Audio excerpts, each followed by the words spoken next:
I want to start with the Giants, but framing it this way. They have my attention because they've embraced the zag. You watch this Giants team, and you wonder, like, how the hell is this happening? How are they continuing to do this? And they caught some breaks late in that game, right? I mean, the ball going through Lamar's hands and those turnovers and being able to kind of cash in on that. That's not always going to happen. But you watch what they do on offense, and they're just trying shit that no one else would be willing to try. It kind of brings me back to that conversation I was having about the Eagles. And I think that along with the Eagles, the two offenses that I think have gotten the most impressive coaching this season, you can make an argument that it's the Giants and the Falcons. They're not the best offenses in the league, but what they are getting out of their personnel, they're pulling everything they can out of the players that they have. And that's how I felt watching the Giants again today. It's not like they're moving the ball up and down the field, but they've got like 4 or 5 plays a game where it's like, this shouldn't work. This shouldn't even be an idea that you try, but somehow you're trotting it out and you're getting chunk plays out of it. I thought it was so funny. We both ended up tweeting out the exact same play from the Giants. That was really funny. But I mean, you watch Aaron Rodgers today. That play made me feel like I was doing ayahuasca. Was watching that play and just seeing it in an NFL game. Just explain it to people. Yeah, the play we're talking about is the Giants had a 23 personnel, which is 32 personnel, which is 3 running backs and 2 tight ends, but it was 3 tailbacks. It was not a fullback out there. So this is a team that struggles to have receivers. They got Wendell Robinson back, but they're finding out these ways, but they went a full house backfield. Ran a front side naked. Naked is usually you fake one way and have the quarterback boot all the way around the other way. I've seen a lot more front side nakeds actually this year. So they fake the dive, and then the quarterback is booting to the same side he's faking on. They have a wheel route to Matt Breida, right?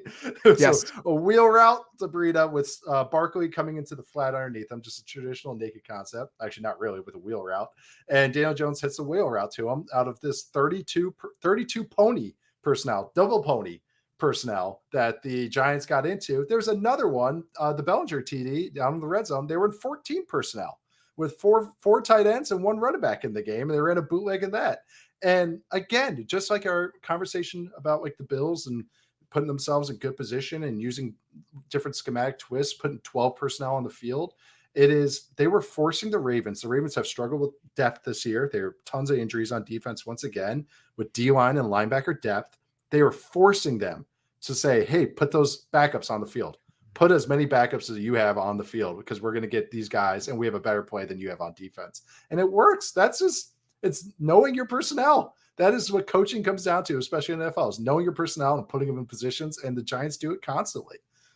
The one that they hit on the wheel to Breida, they're using Saquon as a decoy on that play. He's in the flat. They're trying to pull up the defender right there with Saquon going to the flat. They had another one. There was a crosser to Wandale Robinson where they had Saquon pulling up that flat defender again. They know Saquon Barkley is the most visible, important player on their offense, so they use him to influence the passing game, even though he's a running back. Splash the water. They're just splashing That's water. That's all it is, because it's like, all right, we know that your focus is on him. He is the most central running back to an NFL offense that exists right now because they have no other personnel, and they're using him that way. Even the Bellinger touchdown, the way that both of those tight ends are coming back from the right side, and I can't remember who the other one was besides Bellinger because I don't know any of their names, and I apologize about that. Right?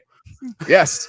So the other tight end takes it vertical at the last second and pulls out the defender right there where Bellinger can just sit down. It's a beautiful play design. Like, it makes sense. And you watch this happen with all of these tight ends and all of these running backs and no receivers. And it's like, this is wild. It is wild that they get anything out of this skill position group and anything out of this offensive roster, but they're doing it because they're willing to try things and do weird stuff that no one is willing to try. And the Falcons are the same way.